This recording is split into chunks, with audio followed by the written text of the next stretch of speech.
Pakistan Peoples party کے مرکزی رہنما صدر آصف علی زرداری کے ترجمان برائے بلوچستان و صوبائی وزیر زراعت میر علی حسن زیری کی قیادت میں ضلع ہب میں ترقی و خوشحالی کا ایک نیا دور شروع ہو چکا۔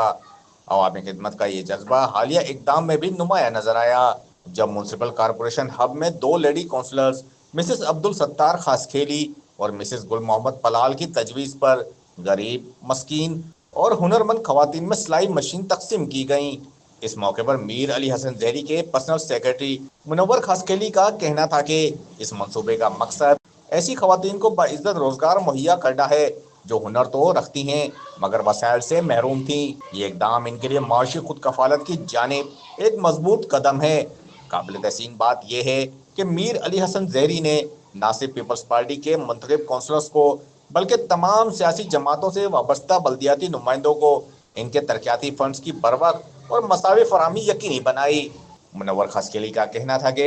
کسی نے اپنے وارڈ میں سڑکوں یا سیوریج کی اسکیم تجویز کی، کسی نے بجلی کی بہتری کے لیے سولر پینل ہوم سسٹم کی درخواست دی، جبکہ کئی خواتین نمائندوں نے سلائی مشینوں کے ذریعے خواتین کی مدد کی تجویز رکھی۔ میر علی حسن زیری نے بلا امتیاز تمام اسکیمات کی منظوری دی اور آج ان پر عمل درآمد شروع ہو چکا ہے۔ ان کا مزید کہنا تھا کہ میر علی حسن زیری کی عوام دوستی، ترقیاتی کمٹمنٹ اور سیاسی بصیرت نے ہب کو ایک نئی سمت دے دی ہے، جہاں ہر فرد، ہر علاقہ اور ہر طبقہ ترقی کے سفر میں شامل ہو رہا ہے۔